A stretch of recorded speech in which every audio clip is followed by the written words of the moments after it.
I do say to people, like, look, if you're not comfortable offering 100% money back guarantee, what's wrong with your product, or what's going on there? And it opens up that conversation about their confidence, what the structure of their product or offer is, or where things are slightly falling down for them. This is the Entrepreneurs United podcast with your hosts, John St. Pierre and Rich Hoffman. Robin Waite. Robin is a coach, an author, and a speaker, and the founder of a company called Fearless Business. And he also wrote a book, Take Your Shot. Robin, welcome to the episode. Oh, thank you guys. It's an absolute pleasure to be here. Yeah, excited to have you from across the pond. And we love learning from entrepreneurs from different markets and different areas of interest. Can you tell us, Robin, what's your entrepreneurial background? You spent 20 years as an entrepreneur yourself before you got into really helping entrepreneurs with their businesses as a coach and speaker and author. What was your entrepreneurial journey like? Where did you start and what did you grow? Yeah, so I had a couple of side hustles coming out of university just to really fund my student debts and make sure that got paid down, but buying and selling laptops, and I was doing network installations as well and building PCs. My first proper business, though, I do that in inverted commas, actually a registered limited company, was a website design and branding business set up in 2004 with a friend of mine. And we ran that for 12 years, made probably most of the mistakes I think you can make in business during that time. There's plenty of things with hindsight, which I wish I'd known back then. And then around about 2016, I was between, my first daughter was about 1, my second daughter was due to be born. And I realized that agency life just wasn't really fulfilling for me. We were doing lots of all-nighters. I had a small, slightly dysfunctional team, probably they were managed by me, I don't know. And then we had about 180 clients as well who we were at their beck and call. And one day I just decided enough was enough. It just wasn't tantamount. I didn't want my daughters being raised in a house where their dad was like so stressed. And I said, I didn't know what I know now back then. And so originally I was just going to exit the business, just wind it down. During that time, somebody came and made me an offer. So I ended up selling it, which was an interesting experience to go through, not for much money, but enough to be able to take paternity leave, enjoy a bit of time with the family. And then just fell into informal mentoring. Just people heard I'd sold, and basically, I'll do anything for like coffee and cake, by the way, guys. So what I did is they just offered to meet me at a cafe and pick my brains about business and how I sold it. And eventually that morphed into the coaching practice. You do a good bit of work with coaches and consultants. I'm curious, when we look at leadership of any entrepreneur, it's a bit of whether they like it or not, acknowledge it or not, they're a bit of a coach and a consultant to their employees. They're a bit of a salesperson also. They're not selling a product, but they're selling an idea or motivation in some way. So what are the things you work with coaches and consultants on that the average entrepreneur could really benefit from also tapping into as they look to coach and consult their people? Yeah, one of the major things which I help people with is around pricing and money mindset, especially. Most people have quite an interesting, majority of people have quite a negative association around their money story.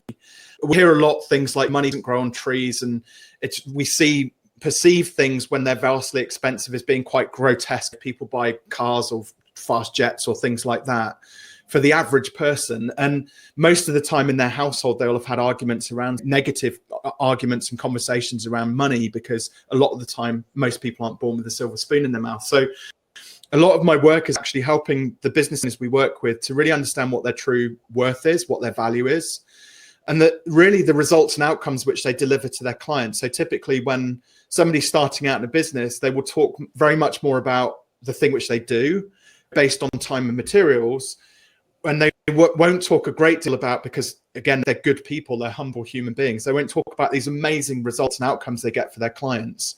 So I help essentially show people the amazing work which they do. And then also, this is the hard part, is then how do they articulate the value around the great work which they do? Because again, they've been told not to show off. That was part of their upbringing. Don't go around like showing off to other people and like gloating about what you've done and all these things. Whereas there is a way to tell people about the great work you do without it being negative. Sure. Can we dovetail right into that? How does someone talk about what they do in a positive way without it being showing off or gloating? So First of all, you've got to understand what the downsides are of especially when it comes to something like pricing, and why selling time for money, for example, is a really bad business model. So imagine if you had a couple of web designers who were quoting for a job, and I talk about web design a lot because that's what I did for the best part of my decade or so. But web designer number one comes along, they say, we're going to build your website. It will be $50 an hour and it will take 20 hours. You think, okay, $1,000, that seems reasonable. And away they go. And then they come back, and 3 months later, because they've done too many clients because they're too cheap, and it doesn't have a blog, it doesn't have a shopping cart, and the customer's looking at this thing going, it looks like a bit of a dog's dinner as well. That's not what I wanted, and where's the blog? And so the web designer reluctantly agrees to do the extra 10 hours, but they do it for free because they originally agreed about $1,000. And now the client's annoyed, web designer's annoyed. It's not the best start for a relationship. But the important thing was there, just a bit of honesty, a bit of radical candor was missing. If they'd said that they just started out and they didn't have much experience, then the person who's investing in them has free will and a choice then as to whether they go ahead with that web designer or not. And just a bit of openness and honesty in the situation could have averted this awkward situation sort of several months later when they deliver this awful website. And then you shift gears then into, okay, so how could the conversation have gone in the first instance? And web designer number two comes along, and they don't know what we guys know about pricing, so they're still charging $50 an hour, but they have been doing it for 20 years. And so this website all of a sudden takes a week to deliver. It's got the shopping cart and the blog. It looks really amazing because they're very experienced, but it only took him 10 billable hours. So hang on a second, the guy who is better and delivers it faster gets paid half what the inexperienced guy does. But the more experienced guy was able to communicate it through testimonials, through case studies, through reviews, which he's got. That's why the person was really confident in spending the money with them. But they should be justly rewarded for doing all of those things better and faster. And so this is where designer number three comes along, and she's like a website ninja. She's been doing it for years, but she's also really clear on what outcomes and results the clients want. So her website, she hangs her hat on generating leads for that business. And it's not like a gloat. She's done this for years, so she knows she's going to get these results because she's qualified the prospect.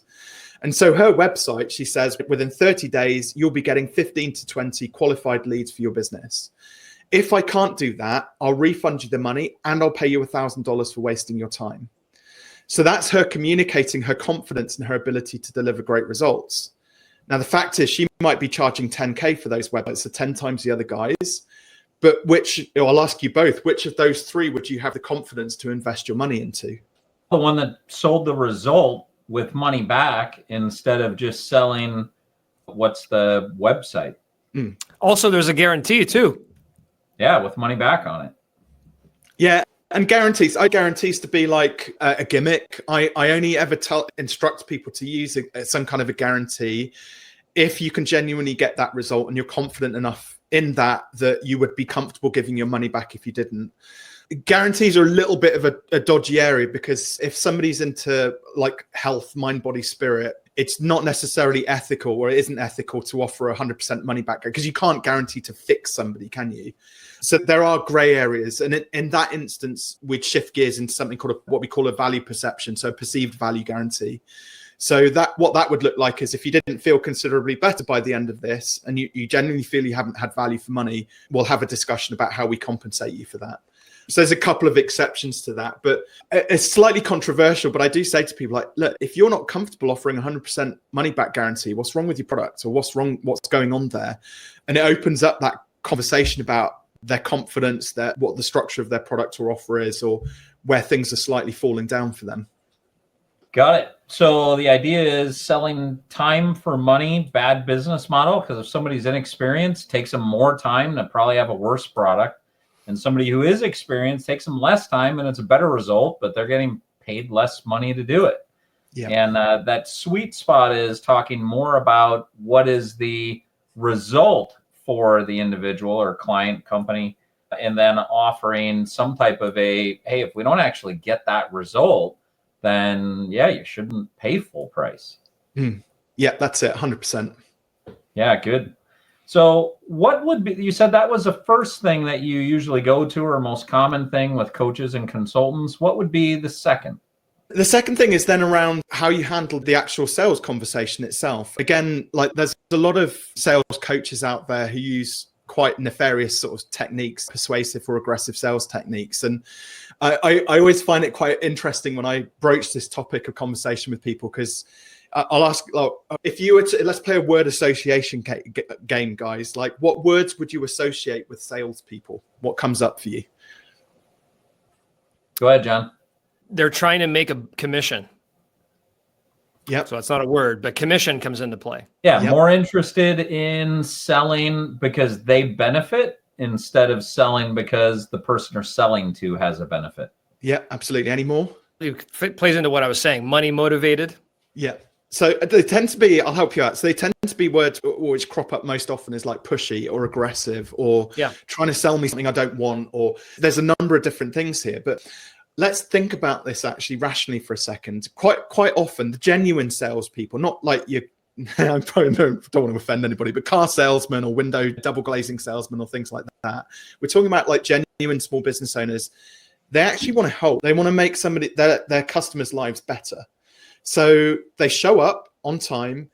They are giving up their time, offering helpful tips and advice and things like that for free, often on the initial consultation. They will send over additional information if the prospect asks for it. They will then hopefully follow up with that person a bit later on. So they're doing all of this work and effort out of the goodness of their heart up to this point, with no money necessarily transacting. And that's common for the vast majority of small business owners out there, because it comes from a genuine place of giving. On the other hand, you get the prospect who shows up. Sometimes they're late, sometimes they don't show up at all. They take all of the free information that's given to them. They will say, oh, send me a proposal, and then they'll ghost you. Okay, so which of the two people in this instance is the one who is evasive and being difficult? Actually, it's the prospect. It's not the salesperson, okay, if you're doing it properly. And by properly, it's you want to make it feel as though it's no different to what we're experiencing here. So it's a conversation between 2 or 3 people, right? And there still does have to be a process which you take a journey which that prospect through, so that there is some organization and some structure behind the conversation. But really where you want to tap into is like, how do they feel about the current situation that they're in? Where do they want to get to, and how are they going to feel when they get there? And asking very much feelings-based questions, because ultimately, like, people do buy based on emotion. And a lot of business owners, for a start, they wing the sales conversation, so they don't have the structure. And the second part of it, they don't want to ask like slightly difficult or tricky questions. They don't want to make the prospect feel really uncomfortable. Actually, my view is that like the conversation needs to be ever so slightly uncomfortable, because that means you'll get into the heart of the problems that the prospect is experiencing. And it's then that you can really talk about what a remarkable result or outcome looks like for them, and figure out whether it's best fit. And again, like, that's the third mistake in sales. Most people don't know when to, as salespeople, small business owners don't know when to back away from the conversation, because what they're most worried about is exactly what you expressed. They're worried about, is this going to buy? Can I afford my mortgage this month? Can I put food on the table for my kids? Like, they need the person to buy in that situation. And I can't say this when Mrs. Waite's in earshot. She's a lawyer, so first of all, she'd haul me over the coals for this. But I would honestly rather be poor, homeless, and destitute, take somebody's money who's not best fit. And I wish more business owners believed that shared that same viewpoint. But you can't do that unless you've asked all of the right questions and gone through that matchmaking process. And there's just that certain way of doing it, holding a sales call, to make sure you've got all of that information. Yeah. So I guess, Robin, in what I heard there was, when you first started talking, it brought me back to this book.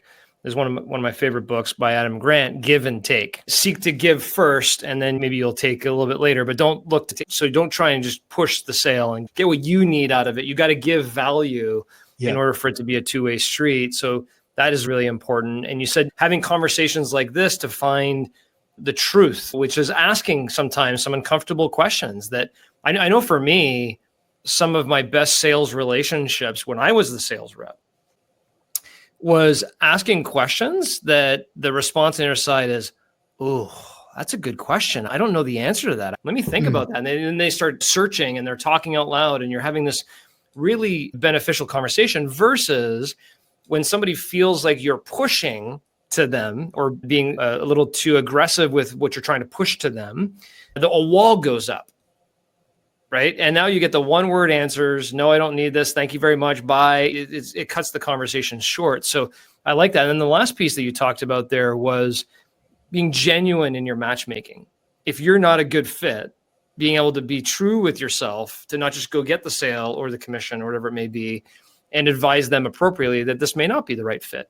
And by the way, I've had situations in that scenario too, where I have told somebody, hey, this isn't the right fit for XYZ reason. And it almost is a little bit of a takeaway experience where the person's, I am a fit if you handle the sales process. So did I capture the spirit of all that correctly? Yeah, 100%. And I would enhance that book title you recommended, because I think if you change the word with to without, so give without take, that's like true abundance. That's where you can hold a conversation with absolutely no attachment to the outcome and then serve the person who's in front of you. Even this afternoon, I had a sales call myself where the guy just wasn't, I could sense that he just wasn't ready.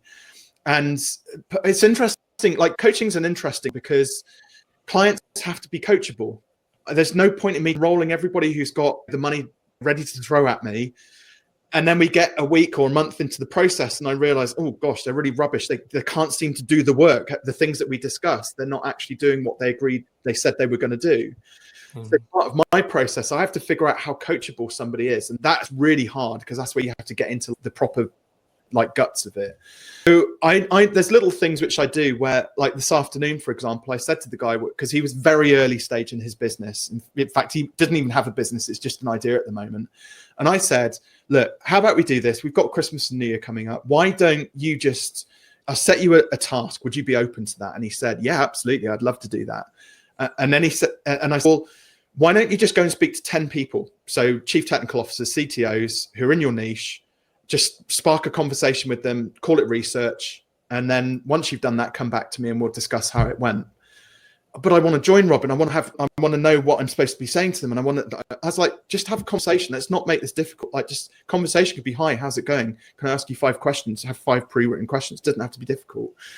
And I know that he's going to be, if he does those 10 conversations, how much further along he's going to be in a month's time once he's done that and he starts working with me.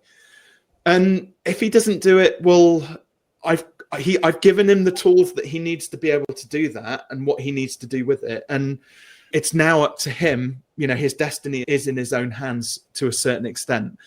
But there is that nagging feeling of like, oh, I really want to help the guy. I really want to be there to give him the accountability to make sure he has those 10 conversations. But I have to remember, we're working with adults.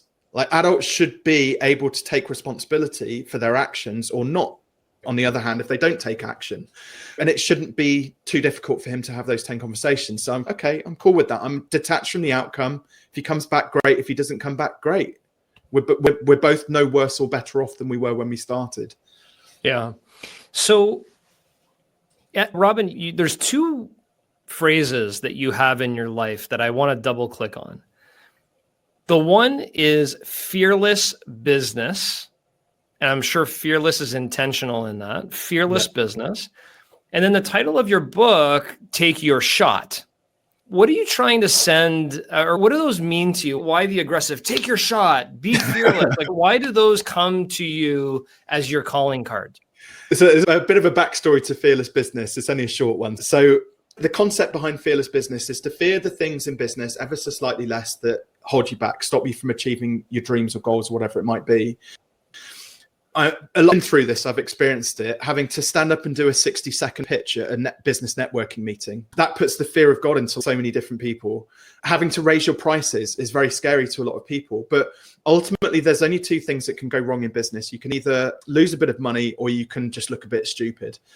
And the idea is that if you just fear those things ever so slightly less, if you just put yourself out there to do that 6-second pitch or push your prices up by 30%, or go and meet, if your hero's speaking on stage and you want a selfie, go and don't be afraid of that. Go and speak to get more things, really cool things happening in your life. And actually where it came from. So I said that statement in a talk in front of 150 people. One of my best mates was in the audience. And so I'm mid-flow and he stands up when I said that statement and he pointed at me and he went, Robin Waite, the fearless business coach. And it stuck. And I was like, Adam, I need to finish my talk now. You can sit back down. But so that's where it came from initially. And obviously we developed it into the brand. And then Take Your Shot, similar sort of vein really, but Take Your Shot is more so about where people literally take no action. Like They know they want something, but they have been procrastinating on an idea for a really long period of time. It could be like as a business owner writing a book, for example, or maybe something, a job or a career,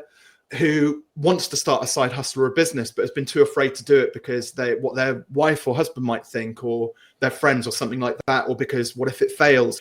Or a similar sort of vein, but take your shot is like, life is too short at the end of the day. Personal side note to this, in August this year, I got diagnosed with a grade 1 brain tumor in my brainstem. Good news, it's the best kind you can possibly get. It's benign and very slow growing, but it really helped me to reevaluate my life and what I wanted to get out of it, and really enhance both Take Your Shot and Fearless business. There were things which I've been putting off, even like getting on a plane to Dubai for a week to go and do some business out there, because I didn't want to leave my family. But I'm like, no, this is important to me in my career. It's something I'd wanted to do for a long time. So I'm taking my shot. I'm going to get on that plane. Good things will come out of it. And it's having faith in that. And I wish if anybody listening to this or watching this has just had that nagging thing for months or years, please just do it. Go and give it a shot. What's the worst that can happen? Tell me more about the learning lessons from having this tumor growing on your brainstem. And what are the learning lessons that you wish other people would have without requiring that experience? So I hope this isn't too possibly triggering for some people. Who says I'll give just a word of caution as I'm going to lead into this, because there will be people who have got health issues which they're having to struggle with. The closest way I can explain being given the news, and I hope this isn't over dramatic, but my dad passed away 13 years, and this was probably about as close to the news of that as that's the only way I can explain it, rationalize it. So it's a huge shock when I got given the news. And once I got over that and learning and understand, I'm very fortunate. It's like, it sounds weird saying you've got a brain tumor, but then say, hey, I'm so fortunate. I'm so grateful. There are people who I've come into my world now who have got grade 4 glioblastomas where they're not going to be here in 3 months' time. And I'm fortunate in the sense I've got an early warning sign of that there's something wrong with me. And really for me, what it came down to was like, I'm going to be around and there is stuff I want to get done. And there's always this balance. I've always had this balance of like family first versus trying to grow a business or growing a successful business. And family probably always tip the balance. And there is a little part of me which selfishly, if I was on my deathbed and something like not going to Dubai, because that's been on my mind for 4 or 5 years, like I've got friends who've moved out, like colleagues who are out there. I'm like, I had to grapple with, is it selfish of me to want to do that for me and for my business? I could take my family as well. That could happen too. But I also know that would detract from what I want to get out of my 5 days that I've got out there. So it's been really hard having that internal dilemma. I don't know if that's answered your question particularly well. I don't know how long I would have waited. If I hadn't had this news, I don't know how long I would have waited for. And next thing you know, I could pass out and drop dead, like in my mid 50s, having not done this thing. And I think it's brought that very much forefront for me. Yeah, it sounds like for you, having to reconcile a bit of a mortality message has really inspired you to take your shots. Yeah. And go, hey, at some point, we all end up 6 feet under. And you got this news that said, that might happen sooner than I wanted it to. I better start taking my shot. And I better start encouraging other people to take their shot. Yeah, 100%. And there's little things, lifestyle changes, which I've made as a result of it, not directly health related, but I'm possibly slightly addicted to my business. Dare I said it. It's my confession, right? I've been doing this for 20 years. It's been my life. And it's very hard sometimes for me to switch off. And I also realized that, again, on the flip side of this, intentionally when I'm in Dubai, I will be thinking about my family and how I can spend more time, how I can get to spend more time with them. Doing something as simple as over the last year, I've stopped working Fridays as a rule. Okay. For me, and again, I'm addicted to my work. It's really hard for me to take time off. But I've also recognized that in now committing to taking that time off, most of my creative ideas now come on a Friday, or more typically now on a Saturday morning, because I'm giving myself space to breathe and think. And It's not just about the business, it's generally about well-being and just doing something nice for me as well. And I don't think there's anything selfish. If this was a message which I could convey to your listeners, there's nothing selfish in what I'm doing, because if ultimately I feel happier, healthier, more successful, I am giving back to my family because they'll benefit from all of that. And I think that's the bit which a lot of people find really hard to marry up with. After all, I mean, I'm not like a bucket list type of guy. I'm not going to go jumping out of planes and stuff like that anytime soon. But I am certainly going to push to finish off the stuff that I got started, because at some point I might have to deal with surgery or something like that more serious at some point later in my future. So it sounds like part of your message, John and I have talked over the course of our podcast about this phrase, self-care is not selfish. And it sounds like that's part of your message also. Yeah. I think I leaned very much into the selfish message like before that, and used to really feel quite guilty about it. And now I realize, no, I get to do all of these amazing things and it makes me happy. Like, what harm is that to anybody at all? So yeah, the more self-care, the better, I would suggest. Yeah. In your keynote speaker business, what is the favorite topic of yours that people have hired you for? And can you give us maybe just a minute or two of the highlights of that and a touch of that talk track that is your absolute favorite? Yeah. So one of my sort of phrases that I'm best known for is the dream business is one where you've got double the income with half the clients, because then obviously you get more time back.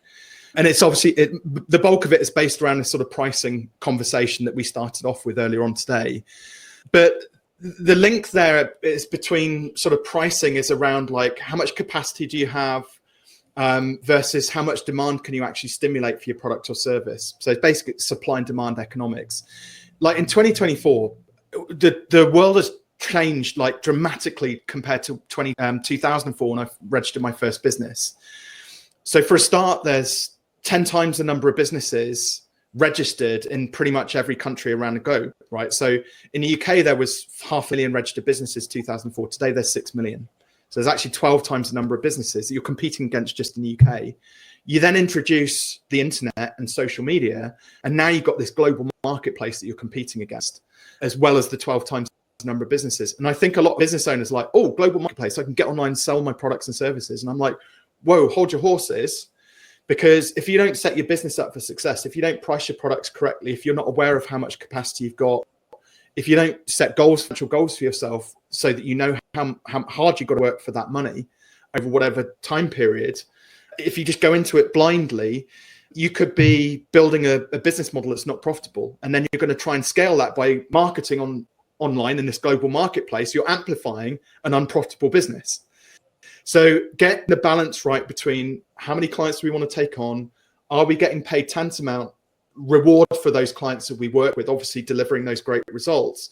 But also, can we stimulate enough of the right demand for the right sorts of clients for those products or services as well?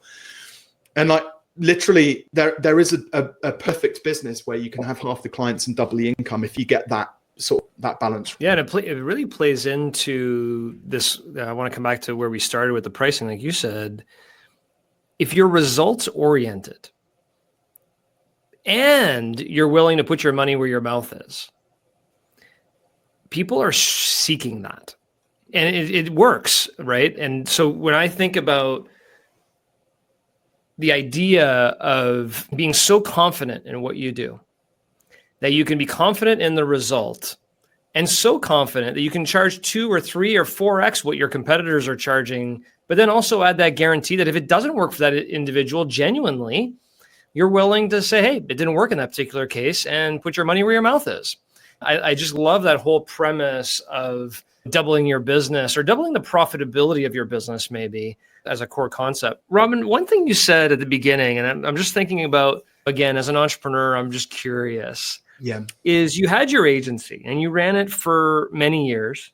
And one thing you said was that life wasn't fulfilling. So you took your shot literally and you were fearless and said, I'm going to go in a different direction that's going to fulfill me, which kudos for that.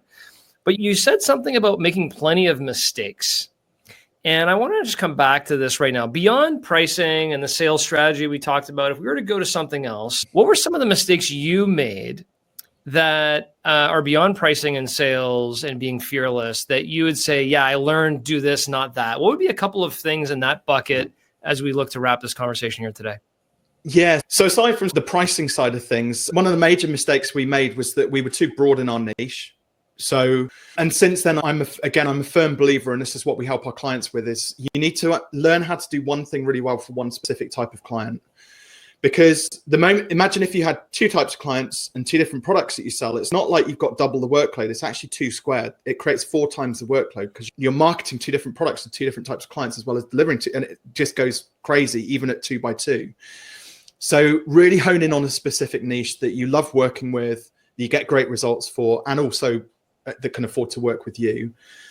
The second mistake we made was around hiring. And I was a bit naive and a bit inexperienced. I ran that business through my 20s. And like I said, probably made every mistake you possibly could do.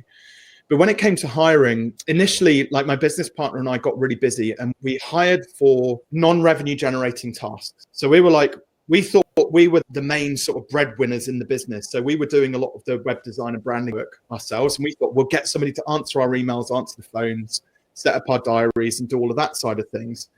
But what we realized then was that because I didn't probably know what I knew about pricing again, but we didn't really extend our income, our revenue that much. But now we've got another mouth to feed. And actually, with hindsight now, and actually a lot of the hiring decisions I make now are, skills are important, family photo fit, obviously. So they're the two of the main criteria. But the third one has to be, how does this person contribute towards revenue in the business? And very briefly, I've got an example of this. I actually had a side hustle which kicked off during COVID in content partnership, sponsorship, which we've got as a part of my personal brand. And that grew over the last 4 years. And it got to a point where, again, at the start of this year, it's starting to take over my life. It's 4 or 5 hours a day on top of my coaching responsibilities to maintain this side hustle. But it's doing about $8,000 to $10,000 a month at this point. It's paying well, but it's a lot. And all I did is I found somebody who could do that job. So it's revenue generating. So I give them a job which is already revenue generating, and I can turn my attention back to my coaching practice and obviously support them whilst they grow and learn through that. And I just took the weight off me. I didn't have to worry about where the money was coming from because it was paying for itself. And then more recently, as that's still grown a little bit more, now that business can afford to have someone come in and handle some of the admin for the both of us. So getting the timing right and hiring for revenue generating activities are like two criteria which I just got wrong. I didn't know that back in the agency days, and left us in a bit of a fuddle when it came to managing people and our expectations and setting KPIs and things like that. But that's probably a conversation for a whole other episode, I would imagine. Yeah, but what you just talked about, those are 2 major pitfalls of entrepreneurs I see over and over again. I'm sure Rich does as well, is the stop chasing the shiny objects, focus on what you do really well for that one client and double down on that and get your pricing right, get your sales right, get everything right on that to maximize your margins, right? It's a big thing that entrepreneurs miss at. And the other one you're talking about in hiring, which I find really interesting, I've done this twice. I'm actually meeting with a company today that I do some coaching with where their turnover year over year was flat, but their profitability went down this year significantly. And it went down because they added a whole bunch of people to their team in non-revenue generating roles, and their business is still the same size, but now they're making a heck of a lot less money. And it's a trap that we all get in as entrepreneurs. We feel like we got to add all this infrastructure in, but your revenue doesn't really change. And then you wonder why you make less money. It's that core trap we all get in. Thank you for sharing that. Robin, you took your shot and you've written this book. Where can people learn more about you, get more, maybe you're speaking and some of the podcasts you're on? I think you have some free tools as well that I saw on your website. Can you share a little bit more of, if I'm listening to this, I wanted to look into this a little bit more, my pricing strategy, all these different things, where would I go? Yeah, so my YouTube channel at the moment is growing. So if you just jump onto YouTube and search for Robin Waite with an E on the end of it, I do try and do a weekly little sort of bite-sized chunk. So it's not too much of a listen for people to get into, but just talking around sort of key concept. And the second thing as well, I do have a gift for your listeners as well. I've got some signed copies, physical signed copies of the book to give away. So if somebody would like to apply for one of those, they can get it at fearless.biz/TYS for Take Your Shot. And I take great pride in posting anywhere in the world, no matter where you are. There is an option to contribute a little bit towards postage if you want to, but if you don't do that, you will still get a signed copy of the book if you apply for one. But it's interesting because I talk a lot about pricing, but one of my values is I want business owners, especially startup business owners, to have access to really good quality business advice.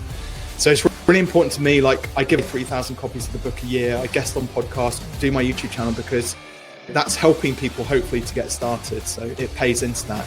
I always get people ask, like, why do you give away the books for free? I'm like, because of that. Yeah, because you're giving without expectation of taking, which is exactly comes all the way back full circle to what we talked about earlier. So Robin, thank you very much for your time today. This was great. Thanks, My Robin. absolute pleasure. Thank you both. Stay tuned as John and Rich unpack today's conversation. Rich, fearless business coaching, take your shot. And I have to believe that this was the name of his company before he heard about this recent medical diagnosis. He said, you know what, I got to be fearless. I'm telling other entrepreneurs and business people, you need to be fearless. Now it's my turn to be fearless, not only in my personal life, but also in my professional life. And it just had me questioning, am I being fearless enough myself in my own adventures, in my own life and business, or do I need to push that a little bit more? Did that strike you at all a little bit as, yeah, maybe I'm not being as fearless as I need to be if I want to achieve some of my goals and dreams? Well, I think he gave us a 2-bullet outline on that. If I were to follow what Robin suggested, I'd say, well, if you're afraid you might not be fearless enough, John, are you afraid of losing money? And are you afraid of looking dumb? And do those two things motivate what you won't do? Probably. They probably do. And some of that as an entrepreneur, like we've all gotten burned, right? Like Robin even talked about some of the mistakes he made, right? And it wasn't in the right direction. So I think I have a little more, and I've talked about this a lot with you, like this concept of patient ambition. I have ambition, but I'm also cautioning it with a little bit of patience because I don't want to lose money. I don't want to look stupid. And it is holding me back. But then the question I'm having now is it holding me back too much? Or is that level of patient ambition a good mixture where I'm still ambitious, but I'm a little more patient? And so I would say that would have been a good conversation to have with Robin, which is I'm more in this patient ambition zone where he's more, let's be fearless and let's go. I think I need to maybe challenge myself on that thinking. And I'm not going to coach you here, but I know you have a life plan. I know you're clear on where you want to go next.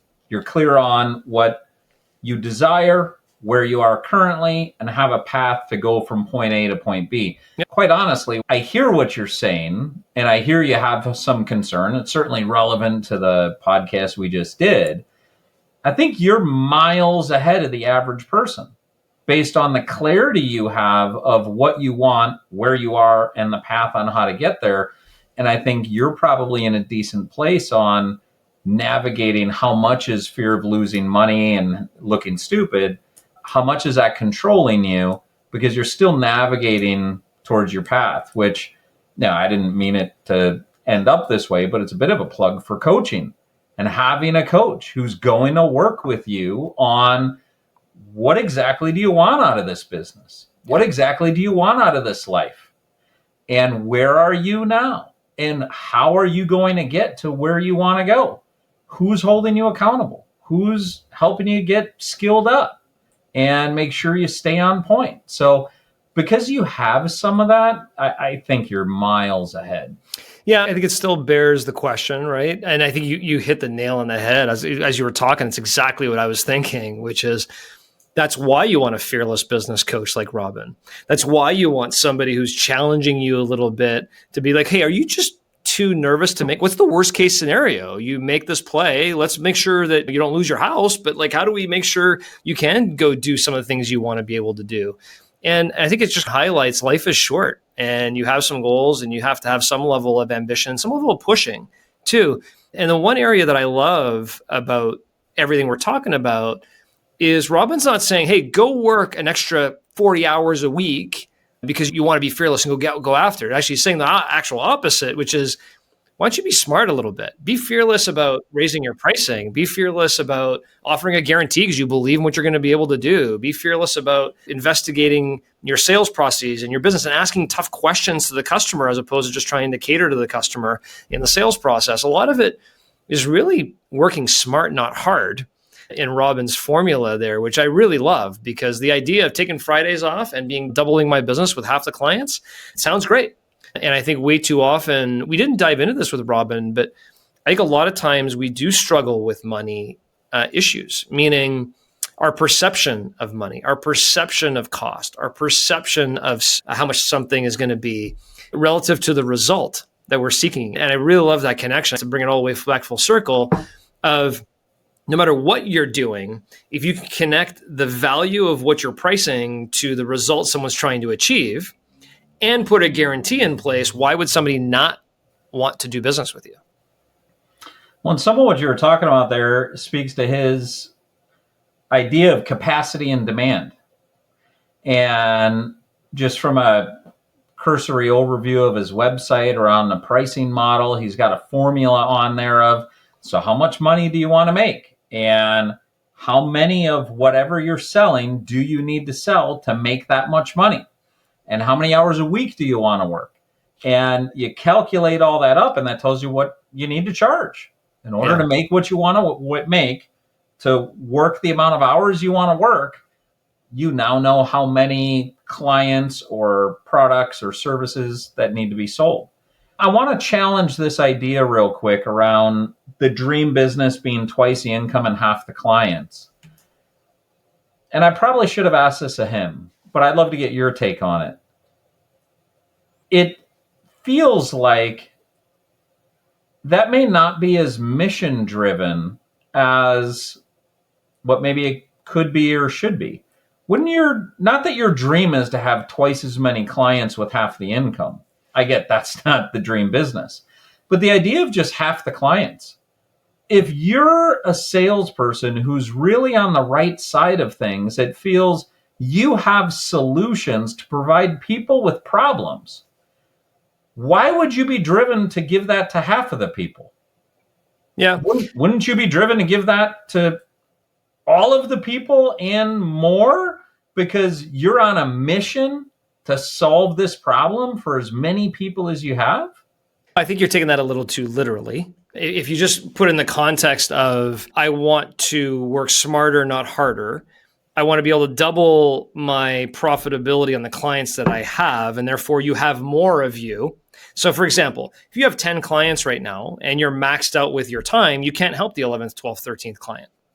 So if you're able to make twice as much with 10 clients, you potentially have more time and space to provide more of that mission. So I think you maybe took that a little too literally in terms of what he was saying in that vein, but it's a good point. In a perfect world, you'd make quadruple the profit with 10x the clients, right? If you could, but still be able to fulfill your goal as a person. And I think that's the one piece that I want to connect there is there's the mission of your company, there's the why of your company, then there's the why of you.